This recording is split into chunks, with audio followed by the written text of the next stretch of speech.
तब एक बड़ी जिच, एक बड़ी उलझन पैदा होगी।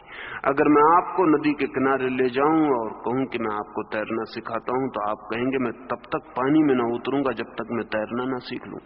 और आपका तर्क सही होगा।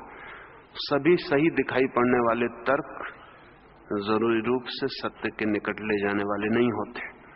आपका तर्क बिल्कुल सही है कि जब तक मैं तैरना ना सीख लूं मैं पानी में कैसे उतरूं, पहले मुझे तैरना सिखा दें फिर मैं पानी में उतर जाऊंगा। ये बिल्कुल तर्कयुक्त लॉजिकल दिखाई पड़ता है। लेकिन मैं आपसे कहूंगा कि जब तक आप पानी में ना उतरे तब तक तैरना कैसे सीख सकते हैं? जब आप पानी में उतरेंगे तभी तैरना सीख सकते हैं। अगर आप पानी में उतरने को राजी नहीं है तो तैरना सिखाया नहीं जा सकता। मेरा तर्क भी तर्क है, पूरी तरह सही है, दोनों तर्कयुक्त बातें हैं, लेकिन मेरा तर्क अस्तित्व के निकट है, आपका तर्क सिर्फ विचार का तर्क है। आप विचार में बिल्कुल ठीक कह रहे हैं कि बिना तैरे सीखे मैं पानी में कैसे उतरूं, लेकिन आपको कुछ पता नहीं है, क्योंकि तैरना सीखने के लिए भी पानी में उतरना पड़ता है। और पहली बार जब कोई पानी में उतरता है तो बिना तैरना सीखे ही उतरता है। असल में बिना सीखे तैरने के लिए उतर जाने से ही सीखने की शुरुआत होती, तैरने की शुरुआत होती। हाँ, इतना है कि बहुत गहरे पानी में मत उतरे, उथले पानी में उतरे, इतने पानी में उतरे कि डूब भी ना जाएं और इतने पानी में उतरे कि तैर भी सके। यहीं से शुरुआत करनी पड़ेगी। तो आपसे मैं कोई परम जागरण की आकांक्षा नहीं रखता हूं। थोड़े से पानी में उतरना शुरू करें। जहां आप सोए हुए हैं उन छोटी छोटी क्रियाओं में जागना शुरू करें। रास्ते पे चल रहे हैं, जाग के चल सकते हैं, सो के भी चल सकते हैं। अधिक लोग सोए हुए चलते हैं। अगर आप किनारे खड़े होकर रास्ते पे चलते लोगों के देखें तो अनेक उनमें से अपने से ही बातचीत करते हुए जाते मालूम पड़ेंगे। कोई हाथ हिला रहा है, किसी को जवाब दे रहा है जो नहीं है, किसी के ओंठ कप रहे हैं, वो किसी से बात कर रहा है जो नहीं है। ये आदमी नींद में है। अगर आप सड़क के किनारे खड़े होकर घंटे भर सड़क चलती हुई देखें तो आप बहुत हैरान हो जाएंगे कि इतने लोग सोए हुए चल कैसे रहे। चलना सिर्फ हैबिट से हो रहा है, चलने के लिए जागने की बहुत जरूरत नहीं। कभी कभी कोई हार्न बजा देता है तो आदमी चौंक के हट जाता है, जरा सा जागता है, बाकी अपना सोए हुए चलता रहता है। आप अपने घर पर जाग के नहीं पहुंचते हैं, आपके पैर बिल्कुल ही मशीन की भांति अपने घर की तरफ मुड़ जाते हैं। आप अपना दरवाजा चढ़ जाते हैं, घंटी दबा देते हैं, सब में कोई जागने की जरूरत नहीं पड़ती। ये सब नींद में हो जाता है। ये हैबिचुअल है, ये आदत है। साइकिल का हैंडल अपने आप घूम जाता है ठीक जगह पर, ये सब यंत्रवत हो रहा है और आप भीतर सोए रहते हैं। इसलिए हमें आदतों को दोहराने में आसानी पड़ती, क्योंकि उनमें जागना नहीं पड़ता। नई आदतें बनाने में कठिनाई होती, क्योंकि उनके लिए थोड़ा सा जागना पड़ेगा। फिर जब बन जाएंगी तब आप सो जाएंगे। इसलिए हम पुराने कामों को ही करते चले जाते हैं, बार बार करते चले जाते हैं, क्योंकि वो नींद में चल रहा है सब। एक आदमी अपनी सिगरेट मुंह में लगा लेता है, माचिस जला के जला देता है, पी लेता है, फेंक देता है। कोई नहीं कहेगा कि आदमी सोया हुआ है, क्योंकि हम कहेंगे अगर सोया हुआ होता तो हाथ जल जाता। नहीं, फिर भी सोया हुआ है। हाथ जलने के पहले जरा सा जागेगा कि हाथ ना जल जाए, सिगरेट फेंकेगा और वापस सो जाएगा। हैबिचुअल है, आदत से पता है कि कब सिगरेट जलने के करीब आ गई तो हाथ फेंक देंगे। ये सब नींद में हो रहा है। इन छोटी छोटी क्रियाओं के प्रति जागना शुरू करना पड़ेगा। पहले उन क्रियाओं से शुरू करें जो बहुत इनोसेंट हैं, जिनमें कोई ज्यादा झगड़ा नहीं, बहुत निर्दोष हैं, रास्ते पे चल रहे हैं, खाना खा रहे हैं, स्नान कर रहे हैं, कपड़े पहन रहे हैं। इन बहुत छोटी क्रियाओं से शुरू करें जिनमें बहुत इन्वॉल्वमेंट नहीं है, जिनमें बहुत ग्रसित नहीं है। हाँ, क्रोध के प्रति जागना जरा गहरे में जाना होगा।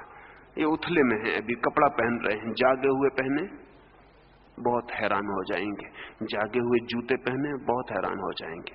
अजीब लगेगा कि ये कैसी फीलिंग, ये कैसा अनुभव, ये तो कभी नहीं हुआ। जूते रोज पहने, अभी मुझे सुन रहे हैं, सोए हुए सुन सकते हैं, जागे हुए सुन सकते हैं। जब मुझे सुन रहे हैं तो सिर्फ मुझे सुने ही मत, सुन रहे हैं इसे भी जानते रहें। अगर सिर्फ मुझे सुन रहे हैं और उसको भूल गए जो सुन रहा है, तो आप सोए हुए। ये जो तीर है चेतना का, डबल एरोड होना चाहिए, दोहरे तीर होने चाहिए इसमें। एक तरफ मेरी तरफ जो मैं बोल रहा हूं, और एक अपनी तरफ जो सुन रहा है। अगर आपकी चेतना इस क्षण में भी दोनों तरफ हो जाए, सुने भी और ये भी जाने कि सुन रहे हैं, तो आप फौरन अनुभव करेंगे कि सुनने की क्वालिटी बदल गई। अभी यही अनुभव करेंगे कि सुनने का गुण धर्म बदल गया। तब विचार ना सकेंगे, तब सिर्फ सुन सकेंगे। क्योंकि अगर विचारा तो दूसरा तीर खो जाएगा, वो जो आपकी तरफ जाने वाला तीर है। अगर सिर्फ सुन रहे हैं, अगर सिर्फ देख रहे हैं, तो आपकी चेतना में अभी परिवर्तन शुरू हो जाएगा। नींद टूटने लगेगी और जागरण की किरण आने लगेगी। छोटी छोटी क्रियाओं में जागना शुरू कर दें, फिर उन क्रियाओं में जागें जिनके लिए पछताना पड़ता है, क्रोध के लिए, घृणा के लिए, अभद्रता के लिए, उनके लिए जागना शुरू करें। अगर आप अपने जागने में सुबह से उठ के सांझ तक जागने का प्रयोग करें, तो थोड़े ही दिन में आप बहुत दूसरे आदमी हो जाएंगे। आपका प्रमाद जागने में टूट जाएगा। और इसका सबूत क्या होगा कि आपका जागने में प्रमाद टूट गया? इसका सबूत यह होगा कि नींद में भी आपका जागरण शुरू हो जाएगा। जिस दिन आपका जागरण में नींद टूटेगी, उसी दिन आप नींद में कॉन्शियसली सचेतन प्रवेश कर सकेंगे। कितने मजे की बात है, हम रोज सोते हैं, हजारों बार सोए हैं, लेकिन हमें यह पता नहीं कि नींद क्या है, कब आती। आप रोज सोते हैं, कितनी बार सोए हैं, लेकिन आपको पता है नींद कब आती है और कैसी आती है और क्या है? नहीं, कुछ पता नहीं। हमें सिर्फ इतना पता है कि कब तक हम जागे थे। 12 बजे रात तक जागे थे। फिर नींद कब आई, किस क्षण में आई, कैसे आपके ऊपर छा गई, कैसे आप उसमें डूब गए, इसका आपको कभी पता हुआ है? इसका कोई पता नहीं। जिंदगी भर सोएंगे। 60 साल आदमी जीता है तो 20 साल सोता है। इतनी बड़ी घटना जिसको 20 साल करना पड़ता है, उसका भी हमें कोई परिचय नहीं होता कि हम सोने का अर्थ क्या है, ये सोना क्या है, ये नींद क्या है, क्या घटना घटती है मेरे भीतर? नहीं, लेकिन जो जागने में ही जागा हुआ नहीं है, वो नींद में कैसे जागेगा? पहले जागने में जागना पड़ेगा। और जिस दिन आप जाग जाएंगे, उस दिन आप बहुत हैरान होंगे। जैसे मैं इस कमरे में बैठा हूं और अंधेरा गिर जाए तो मुझे दिखाई पड़ता है अंधेरा आ रहा है, अंधेरा घना हो गया, अंधेरा पूर्ण हो गया। फिर रोशनी आ जाए तो मुझे दिखाई पड़ता है रोशनी आई, रोशनी गई हुई, रोशनी भर गई। लेकिन मैं दोनों को जानता हूं। ना तो आप जानते हैं कि कब आप सोए, कैसे नींद का अंधेरा आपके ऊपर गिरा और कैसे आप नींद में डूब गए। ना आप जानते हैं सुबह नींद कैसे हटी, कैसे समाप्त हुई, कैसे विदा हो गई। जिस दिन आप जागरण की घड़ियों में जाग जाएंगे और जागने की क्रियाएं जाग के करने लगेंगे, खाना होश पूर्वक खाएंगे, कपड़े होश पूर्वक पहनेंगे, रास्ते पर होश पूर्वक चलेंगे। महावीर से किसी ने पूछा कि हम क्या करें, तो महावीर ने कहा कि क्या करने की उतनी फिक्र मत करो, जो करते हो उसे होश पूर्वक करो। क्रोध होश पूर्वक करके देखें, लेकिन बहुत कठिनाई होगी, जरा गहरे में है बात। तो फिर एक उपाय करें, एक्टिंग करें किसी दिन क्रोध की, तब आप उसमें आसानी से जाग सकेंगे। आज घर जाके तय करके जाएं कि टूट पड़ना है किसी के ऊपर, बिल्कुल एक्टिंग अकारण, तो आप आसानी से जाग सकेंगे। तय करके जाएं, कोई कारण नहीं है पत्नी का, ऐसे भी कोई कारण नहीं होता, लेकिन तब आप बेहोश होते हैं। तय करके जाएं कि पति का आज कोई कारण नहीं है, अकारण टूट पड़ना है, और पूरी तरह क्रोध करें, तो आप देख पाएंगे क्रोध को। इधर क्रोध चलेगा, इधर भीतर आप देख पाएंगे कि ये क्रोध चल रहा है। और अगर एक्टिंग के क्रोध को भी देख लिया तो दोबारा जो क्रोध होगा वो एक्टिंग हो जाएगा। अगर एक बार हम क्रोध का अभिनय कर सकें तो फिर कभी भी क्रोध बिना अभिनय के नहीं होगा, अभिनय ही हो जाएगा। उसके हमसे भीतरी संबंध टूट जाएंगे। तो जो चीजें गहरी हैं उनको एक्टिंग से शुरू करें। जो चीजें गहरी हैं उनको होश पूर्वक अभिनय करें तो उनमें आप जाग सकेंगे। और अगर जागने के क्षणों में जागना आ जाए तो फिर नींद के क्षणों में जागना आना शुरू हो जाएगा। जिस दिन आप नींद में जाग जाएंगे उस दिन आप अनकॉन्शियस में प्रवेश करेंगे। कृष्ण ने गीता में उसी की बात कही है कि योगी रात भी जब सब सोते हैं तब जागता है। वो दूसरा चरण है। नींद में अगर आप जाग गए तो आप बहुत हैरान हो जाएंगे, इतने हैरान होंगे कि आपकी पूरी जिंदगी बदल जाएगी। अगर आप रात में नींद में जागे हुए सो सके, जो कि एक मिरेकल है, एक बहुत अद्भुत चमत्कारपूर्ण घटना है। जिस दिन आप सोए और जागे एक साथ, भीतर जागे और बाहर सोए रहे, उस दिन सुबह आप इतने ताजे उठेंगे जैसी ताजगी का आपको कभी भी पता नहीं।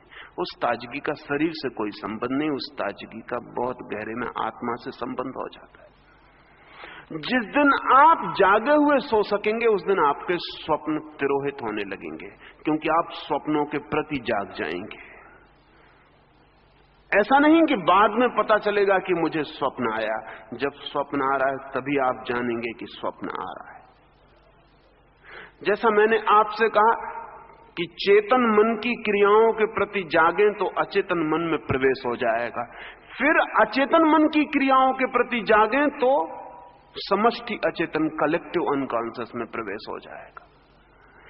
अचेतन मन की क्रिया है स्वप्न।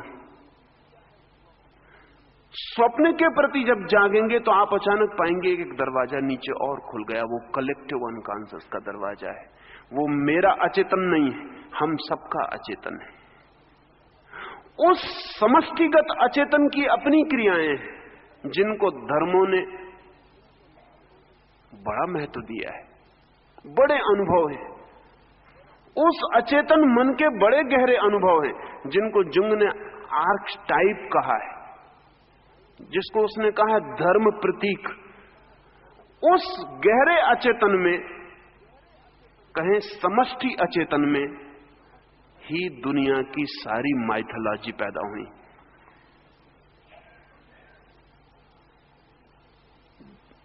सृष्टि का जन्म, प्रलय की संभावना, परमात्मा के रूप, रंग, आकार, नाद, वे सब उसी में पैदा हुए, वे उसकी क्रियाएं हैं।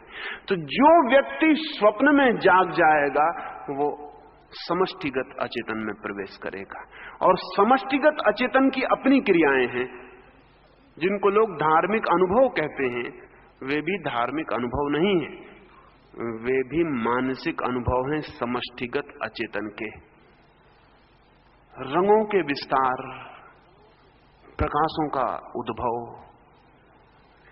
अभूतपूर्व सुगंधें, अभूतपूर्व ध्वनियां, वे सब वहां पैदा होंगी। सृष्टि के जन्म और मरण को भी वहां देखा जा सकता है। उस क्षण को भी देखा जा सकता है जब पृथ्वी पैदा हुई, और उस क्षण को भी देखा जा सकता है जब पृथ्वी अस्त हो जाएगी। वहीं से दुनिया की सारी मिथ ऑफ क्रिएशन पैदा हुई। इसलिए बड़े मजे की बात है कि दुनिया की सृष्टि के जितने भी सिद्धांत पैदा हुए वे सब समान हैं, एक से। चाहे ईसाई हो, चाहे मुसलमान हो, चाहे हिंदू हो, इससे बहुत फर्क नहीं पड़ा। शब्दों के फर्क पड़े। उसी क्षण में, उस चेतना की उस अवस्था में ही बहुत सी बातें जानी गई जो सारी दुनिया में समान है। जैसे सारी दुनिया में एक ख्याल है कि कभी कोई एक महाप्रलय आया। ईसाइयों को भी ख्याल है कि कभी कोई एक महाप्रलय आया। हिंदुओं को भी ख्याल है कि कभी कोई एक महाप्रलय हुआ। सारे जगत के आदिवासियों के पास भी जो कथाएं हैं उनको भी ख्याल है कभी कोई महाप्रलय हुआ। और बड़े मजे की बात है कि इन सब के बीच कोई कम्युनिकेशन नहीं रहा, इनके बीच कोई संवाद नहीं रहा। ये संवाद तो अभी पैदा हुआ है, लेकिन इनकी कथाएं तो हजारों लाखों साल पुरानी हैं। जब ये एक दूसरे से बिल्कुल असंबंधित थे तब भी इनकी कथाएं एक हैं। क्या मामला है? एक ही मामला है। इनका जो कलेक्टिव अनकॉन्शियस है वो एक है, हम सबका। इसलिए बहुत गहरे में हम सब एक हैं। इसलिए जो चीजें बहुत गहरे से संबंधित है उसमें बहुत फर्क नहीं पड़ता। जैसे नृत्य कलेक्टिव अनकॉन्शियस से पैदा होता है, इसलिए नृत्य को समझने के लिए एक दूसरे की भाषा जाननी जरूरी नहीं है। एक अंग्रेज नाचता हो तो एक चीनी समझ सकता है, अंग्रेजी समझना जरूरी नहीं है। एक हिंदू नाचता हो तो मुसलमान समझ सकता है।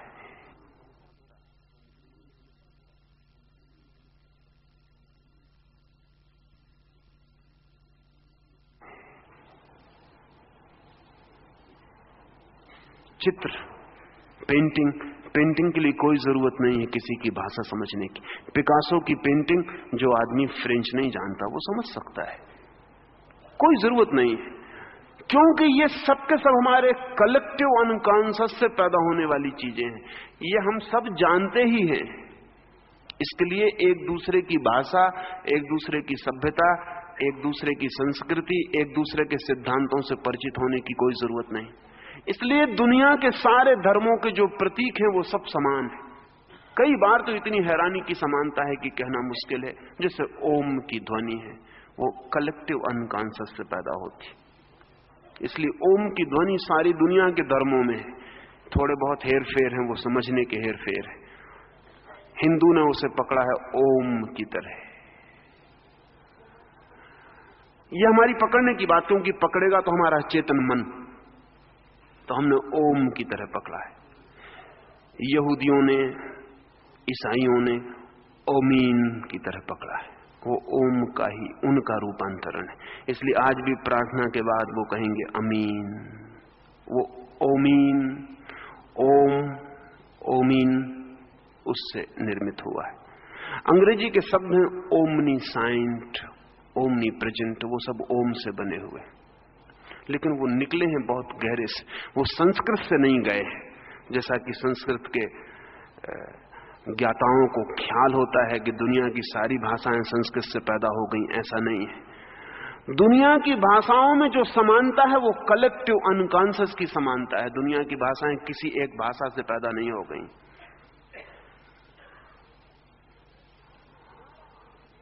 हमारा एक तल है मन का जो हम सबका इकट्ठा है। जैसे सागर के ऊपर लहरें अलग अलग हैं लेकिन नीचे सागर इकट्ठा है, ऐसे लहरों की तरह हम अलग अलग हैं लेकिन और गहरे सब इकट्ठा है। वो जो इकट्ठापन है उसकी अपनी क्रियाएं, जिसको कबीर ने अनाहत नाद कहा है। हम एक तरह का नाद जानते हैं, चोट से पैदा होने वाला नाद। अगर मैं ताली बजाऊं तो एक नाद पैदा होगा, लेकिन दो तालियां टकराएंगी तब। अगर मैं तबले पर चोट मारूं तो आवाज गूंजेगी, लेकिन चोट मारूंगा तब। इसको कहेंगे आहत नाद। चोट से पैदा हुआ आहत, चोट खा के पैदा हुआ ध्वनि। कलेक्टिव अनकॉन्शियस में ऐसी ध्वनियां हैं जहां चोट नहीं होती और ध्वनियां हैं, इसलिए उनको अनाहत नाद कहा है। बिना चोट किए पैदा हुई ध्वनियां। एक हाथ से बजाई गई ताली। ज़ेन फकीर जापान में अपने साधक से कहता है कि एक हाथ से अगर ताली बजाया जाए तो कैसे बजेगी इसका पता लगा के आओ। बड़ा मुश्किल है। एक हाथ से ताली कहीं बज सकती? एक हाथ से ताली कैसे बज सकती? कभी वो टेबल पे बजाता है, कभी दीवार पे बजाता है और गुरु को आके कहता है कि मैंने बजाई एक हाथ की ताली और दीवार पे बजा के बताता है। गुरु कहता है दीवार दूसरा हाथ बन गई, नहीं चलेगा। एक हाथ की ताली बजाई जा सकती है, कैसे उसका पता लगा के आओ। वो तब तक पता नहीं लग सकता जब तक कि वो अनाहत नाद में ना उतर जाए। वो उसी में उतारने के लिए कह रहा है कि एक हाथ की ताली कैसे बजती है इसको खोजो। कलेक्टिव अनकॉन्शियस की जो क्रियाएं हैं, अगर हम उनके प्रति जाग जाएं तो हम कॉस्मिक अनकॉन्शियस में उतर जाते हैं। तब हम ब्रह्म अचेतन में उतर जाते हैं, जिसको इस मुल्क में प्रकृति कहा गया है। प्रकृति शब्द को समझ लेना उचित होगा। प्रकृति का मतलब होता है प्रकृति का मतलब होता है जब सब बना उसके पहले भी जो था, कृति के भी जो पहले है। प्री क्रिएशन, अगर अंग्रेजी में बनाए शब्द तो बनेगा प्री क्रिएशन। सृष्टि के भी पहले से जो है, जिससे सब पैदा हुआ, जो पैदा होने के पहले भी था, उसको कहते हैं प्रकृति। वो जो कॉस्मिक अनकॉन्शियस है वो प्रकृति है, उससे ही सब आया। अब इसको ऐसा समझ लें, चेतन मन मेरा है, अचेतन मन भी मेरा है, लेकिन कलेक्टिव अनकॉन्शियस हमारा है, वो मेरा नहीं है, वो आपका नहीं है, वो हमारा है। कॉस्मिक अनकॉन्शियस हमारा भी नहीं है, सबका है। उसमें पत्थर भी सम्मिलित है, पक्षी भी सम्मिलित है, नदी भी सम्मिलित है, पहाड़ भी सम्मिलित है। वो प्रकृति है। वहां जो उतर जाए उसके आगे उतरने को नहीं रह जाता, वो बॉटमलेस अबिस है, उसके नीचे फिर उतरने का कोई उपाय नहीं, वो शून्य खाई है। इस उतरने की प्रक्रिया है अप्रमाद। जहां आप हैं वहीं जागना शुरू करें। जिस दिन आप वहां जाग जाएंगे, आपको नीचे के दरवाजे की कुंजी मिल जाएगी, फिर वहां जागना शुरू करें और नीचे की कुंजी मिल जाएगी, और एक दूसरी प्रक्रिया पूरे समय साथ चलेगी। जब तक आप चेतन में हैं तब तक आप सुपर कॉन्शियस में, अति चेतन में नहीं जा सकते, ऊपर नहीं बढ़ सकते। आपकी जड़ों को अनकॉन्शियस में उतरना पड़ेगा।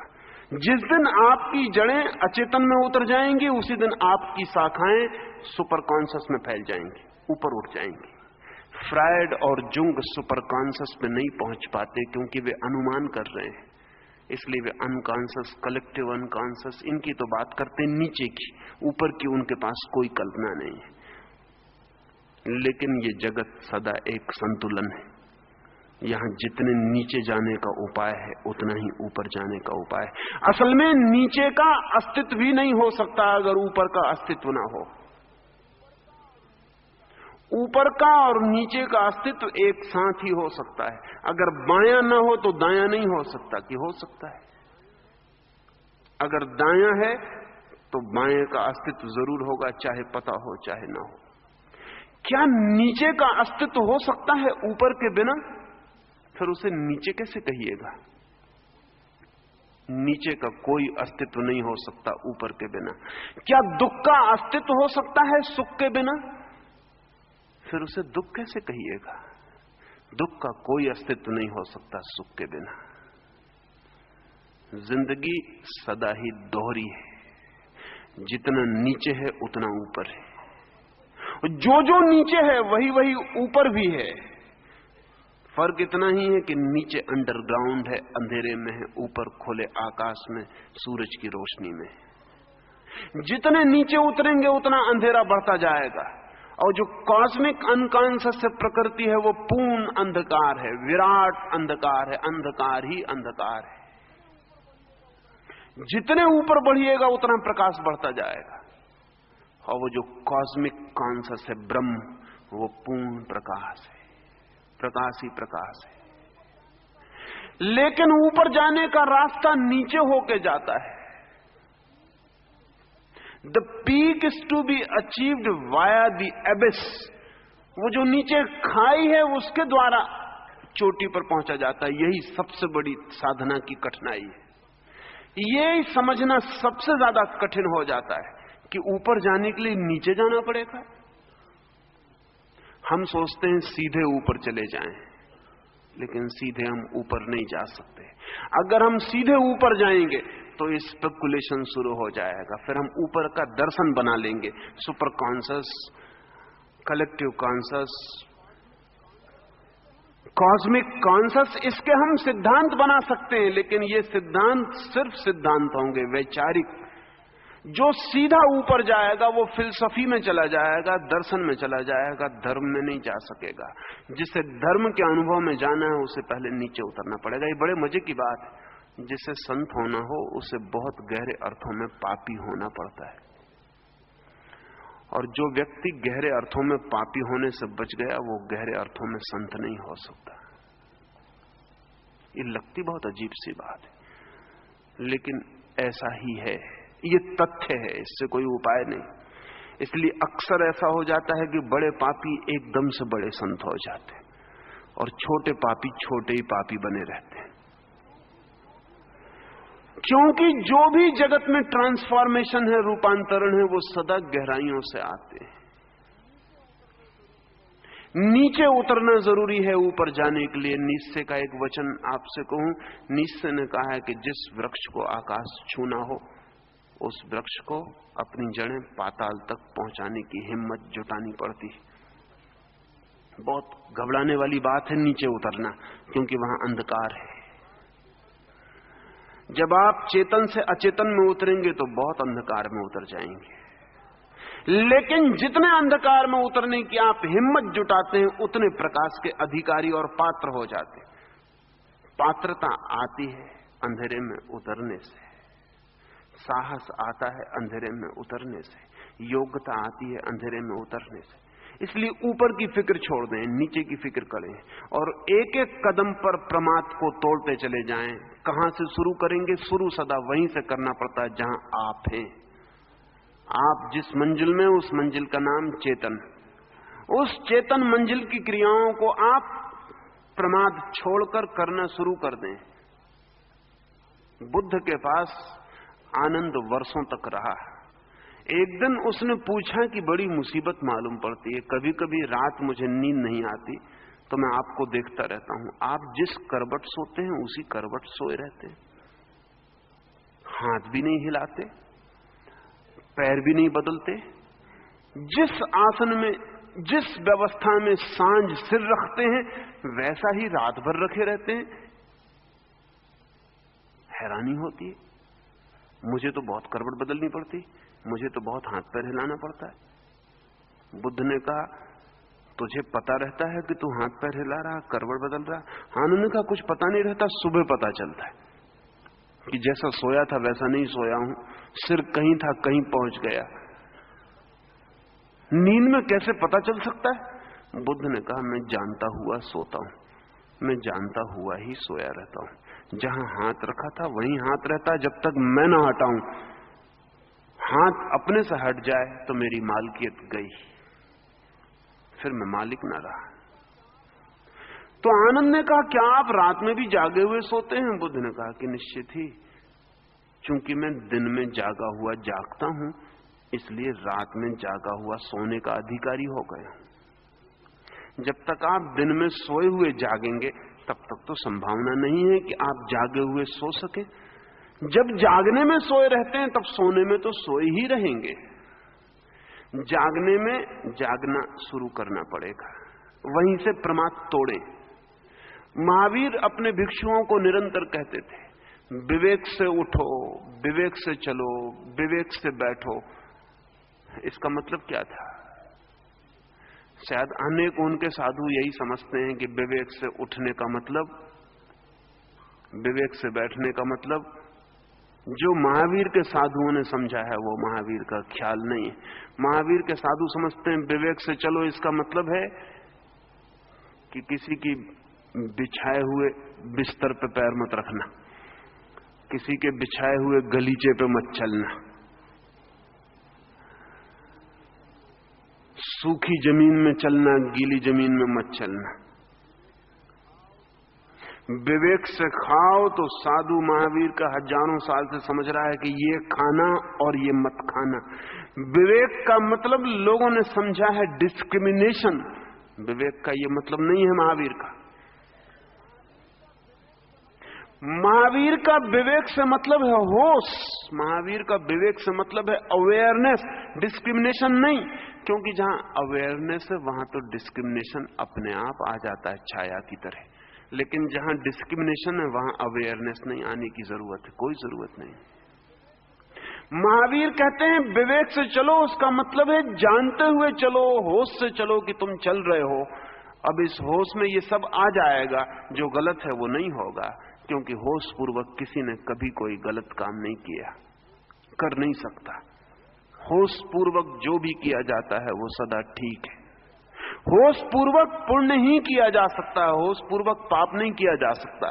इसलिए महावीर जब कहते हैं होश पूर्वक खाओ, तो उसका मतलब ये नहीं कि ये खाओ और ये मत खाओ, उसका मतलब है होश पूर्वक खाओ, खाने की क्रिया होश पूर्वक हो। उसमें ये तो आ ही जाता है कि क्या छोड़ो क्या न छोड़ो, वो छूट ही जाएगा। उसे छोड़ने के लिए अलग से नियम, अलग से व्यवस्था बनाने की जरूरत नहीं है। और जो आदमी अलग से नियम बनाता है वो बता रहा है कि उसका होश अभी नहीं जगा। मैं जाके कसम खाता हूं मंदिर में कि मैं दरवाजे से ही निकलूंगा, कभी दीवार से नहीं निकलूंगा। तो लोग कहेंगे आप अंधे तो नहीं हैं, क्योंकि ये कसम सिर्फ अंधे ही खा सकते हैं। और ध्यान रहे, अंधा कितनी ही कसम खाए कभी न कभी दीवार से टकराएगा ही। अंधे के बस के बाहर है कसम को पूरा करना। और आंख वाला आदमी कभी कसम नहीं खाता कि मैं दरवाजे से निकलूंगा, दीवार से ना निकलूंगा। आंख वाला आदमी दरवाजे से निकलता है और दीवार से नहीं निकलता है, क्योंकि आंख होने का मतलब यह है कि वो बताती है कि दीवार से सिर्फ फूट जाएगा और दरवाजे से रास्ता है, दीवार से रास्ता नहीं है। जो विवेक से जीता है वो गलत को नहीं करता, गलत को नहीं करने की कसम कभी नहीं खाता। और जो आदमी गलत को ना करने की कसम खाता हो, जान लेना कि उसे अभी विवेक का कोई पता नहीं चला, वो अंधा आदमी। व्रत सिर्फ अंधे लेते हैं, आंख वाले लोग व्रत नहीं लेते। आंख वाले लोग जिस ढंग से जीते हैं वो व्रत है, व्रत लिया नहीं जाता। लेकिन हम सब मंदिरों में व्रत ले रहे हैं, हम कसमें खा रहे हैं कि मैं 1 साल ऐसा करूंगा, ऐसा नहीं खाऊंगा, ऐसा नहीं पीऊंगा। इसका मतलब यह है कि आपका चित्त तो पीना चाहता है, आपका चित्त तो खाना चाहता है। उस चित्त को रोकने के लिए आप उल्टी कसम खा रहे हैं, मंदिर में खा रहे हैं जिसमें भगवान का थोड़ा डर रहे, लोगों के सामने खा रहे हैं कि लोग जरा देखते रहे कि तुमने कहा था कि सिगरेट नहीं पिएंगे, अब तुम पी रहे हो। साधु के सामने कसम खा रहे हैं कि जरा भय रहे कि साधु को वचन दिया है तो पूरा करें। लेकिन एक बात पक्की है कि सिगरेट पीने की इच्छा भीतर मौजूद है, वो आदमी होश में नहीं है, इसलिए वो कसम खा रहा है। कसम किसके खिलाफ खाई जाती है? अपने खिलाफ। और अपने खिलाफ खाई गई कसमों को पालना बहुत मुश्किल है, और अगर पाल भी ली जाए तो उनसे कोई हित नहीं है, सिर्फ डेडनिंग, सिर्फ व्यक्तित्व की संवेदना क्षीण होती है और कुछ भी नहीं होता। नहीं, महावीर जब कहते हैं विवेक से चलो तो उसका मतलब है चलने की क्रिया होश पूर्वक हो, अप्रमादी हो, प्रमाद में ना हो, मूर्छित ना हो। पैर उठे तो जानो कि उठा, जमीन पे गिरे तो जानो कि गिरा, सिर घूमे तो जानो कि घूमा, बैठ रहे हो तो जानो कि बैठ रहे हो। कोई भी क्रिया बेहोशी में न हो जाए। इसलिए महावीर से जब किसी ने पूछा कि आप साधु किसको कहते हैं, तो महावीर ने ये नहीं कहा कि जो मुंह पे पट्टी बांधता उसको मैं साधु कहता हूं। अगर महावीर ऐसा कहते तो 2 कौड़ी के आदमी हो जाते। मुंह पट्टी की जितनी कीमत है उतनी ही कीमत होती। महावीर ने ऐसा नहीं कहा कि जो नंगा रहता है उसको मैं साधु कहता हूं। अगर वो ऐसा कहते तो बड़े नासमझ सिद्ध होते, और जो जानने वाले थे वो अनादि अनंत समय तक उन पे हंसते। नहीं, महावीर ने जो जवाब दिया बहुत अद्भुत था। महावीर ने कहा जो जागा हुआ है उसे मैं साधु कहता हूं, असुप्ता मुनि, जो सोया हुआ नहीं है उसे मैं मुनि कहता हूं। बड़ी अद्भुत परिभाषा महावीर ने दी। जो सोया हुआ नहीं, असुप्ता मुनि, नहीं सोया है जो, उसे मैं साधु कहता हूं। पूछने वाले ने पूछा आप असाधु किसे कहते हैं? महावीर को कहना चाहिए था जो शराब पीता है, लेकिन ऐसा लगता है कि महावीर का शराब खानों से कोई संबंध नहीं था। जिनका शराब खानों से संबंध होता वो यही समझाए चले जाते हैं कि जो शराब नहीं पीता, मांस नहीं खाता। महावीर का दिखता है किसी बूचर खाने से कोई संबंध नहीं था। जिनका होता है वो यही समझाए चले जाते हैं कि जो मांस नहीं खाता वो साधु, सिगरेट नहीं पीता वो साधु, ये करता है ये नहीं करता। महावीर ने कहा सुत्ता अमुनि, जो सोया हुआ जीता है वो असाधु है। बड़ी हिम्मत की, बड़ी गहरी, बड़ी समझ की बात है। सिर्फ एक छोटे से सूत्र पर सब कुछ निर्भर होता है। आप जाग कर जी रहे हैं या सो कर जी रहे हैं। अगर आप जाग के जी रहे हैं, आपकी जिंदगी में साधुता उतर आएगी। अगर आप सो के जी रहे हैं, आपकी जिंदगी में असाधुता के सिवाय और कुछ भी नहीं हो सकता। आप सोए सोए भी साधु बन सकते हैं, वो बना हुआ साधु होगा, और बने हुए साधु असाधुओं से भी बदतर हालत में हो जाते, क्योंकि उनको ये भ्रम पैदा हो जाता है कि वो साधु है। और जब असाधु को ये भ्रम पैदा हो जाए कि वो साधु है, तब जन्म जन्म लग जाएंगे इस भ्रम से छूटने में। अप्रमाद साधना का सूत्र है, अप्रमाद साधना है। 4 दिन जो बात मैंने आपसे की, अहिंसा वो परिणाम है, हिंसा स्थिति है, अपरिग्रह वो परिणाम है, परिग्रह स्थिति है, अचौर्य वो परिणाम है, चौर्य चोरी स्थिति है, अकाम वो परिणाम है, काम वासना कामना स्थिति है। इस स्थिति को परिणाम तक बदलने के बीच जो सूत्र है वो है अप्रमाद, अवेयरनेस, रिमेंबरिंग, स्मरण।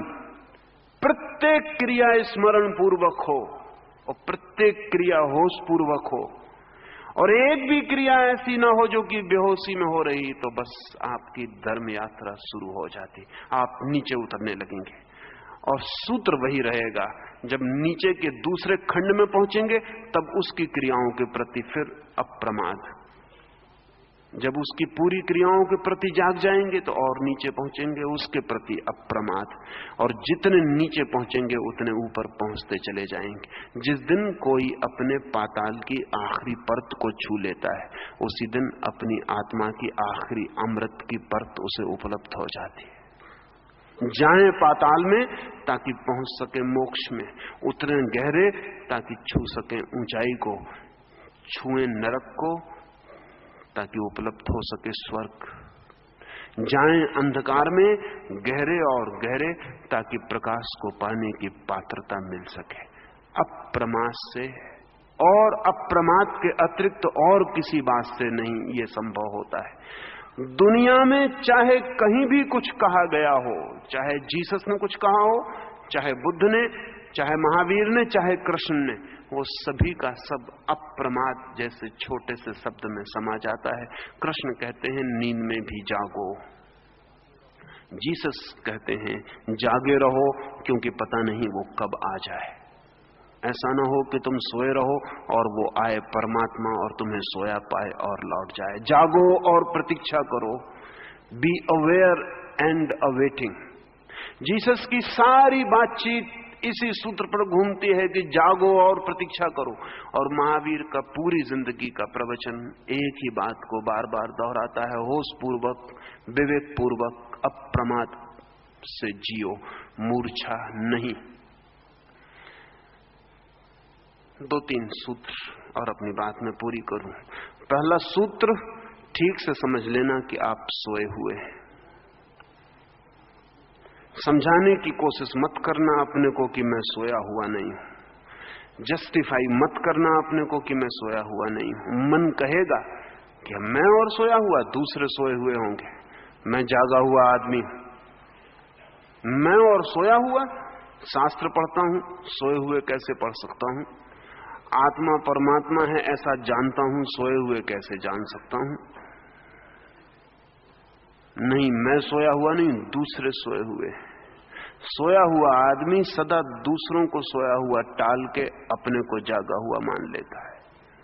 ये नींद को बचाने का उपाय है, इस सेफ्टी मेजर है नींद का।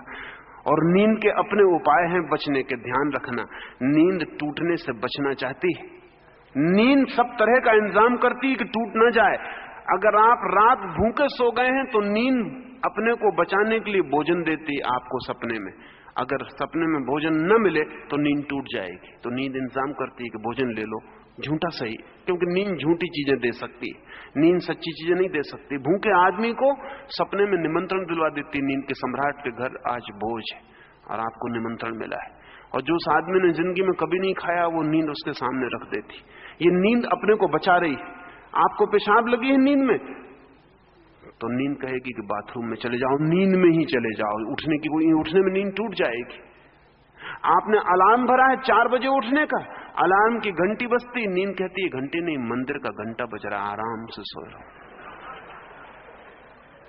नींद अपने सेफ्टी मेजर बनाए हुए है, नींद ने इंतजाम किया हुआ है कि टूट ना जाए। तो आप जागते में भी नींद का एक इंतजाम है। वो इंतजाम ये कि वो आपसे कहे कि तुम तो जागे हुए हो, बाकी लोग सोए हुए हैं, तुम इनको जगाने की कोशिश करो तो अच्छा, तुम तो जागे हुए ही हो। अगर आपका मन आपसे कहे कि जागे हुए ही हो, तो इस नींद के सुरक्षा से बचना, इस धोखे में मत पड़ जाना। एक, जिस दिन पता चल जाए कि मैं सोया हुआ हूं, एहसास हो जाए, और कल की कोई जरूरत नहीं, अभी यही एहसास हो सकता है कि सोए हुए हैं, तो फिर जागने का उपाय शुरू करना, छोटी छोटी क्रियाओं में जागना, और जो गहरी क्रियाएं हैं उनका अभिनय करके जागने की कोशिश करना।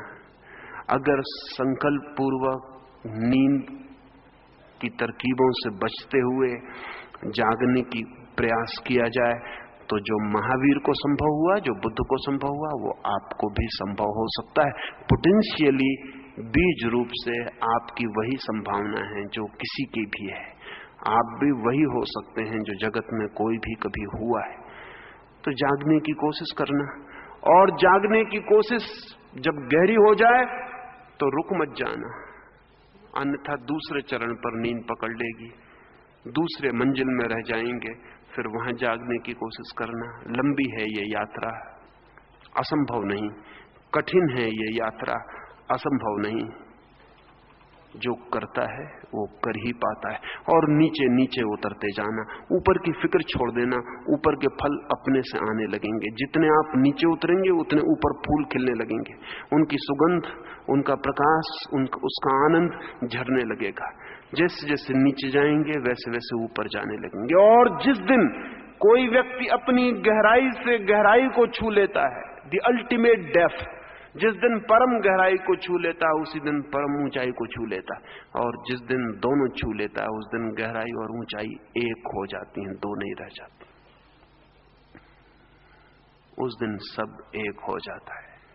7 मंजिल का ये मकान जिस दिन पूरा जान लिया जाता है उस दिन एक हो जाता है। उस दिन फिर इसमें 7 मंजिलें भी नहीं रह जाती, सब बीच के पर्दे गिर जाते हैं, दीवारें हट जाती और एक भवन रह जाता है। उस एक का अनुभव ही परमात्मा का अनुभव है, उस एक का अनुभव ही मोक्ष का अनुभव है, उस एक का अनुभव ही अद्वैत का अनुभव है, उस एक का अनुभव ही समाधि का अनुभव है। इन 5 दिनों में ये थोड़ी सी बातें मैंने आपसे कही, इसलिए नहीं कि मुझे कहने में कुछ मजा आता है, इसलिए नहीं कि आपको सुनने में थोड़ा मनोरंजन हो, बल्कि इसलिए कि शायद कहीं चोट लग जाए, वीणा का कोई तार आपके भीतर कब जाए और कोई यात्रा शुरू हो जाए। अंत में परमात्मा से प्रार्थना करता हूं कि आप अपने को बिना जाने समाप्त ना हो जाएं, आपकी जानने की, आपकी खोजने की, स्वयं से पूरी तरह परिचित होने की यात्रा शुरू हो। लेकिन अकेली परमात्मा से की गई प्रार्थना का कोई अर्थ नहीं हो सकता। आपसे भी प्रार्थना करता हूं कि परमात्मा को थोड़ा सहयोग दें कि आपकी यात्रा पूरी हो सके।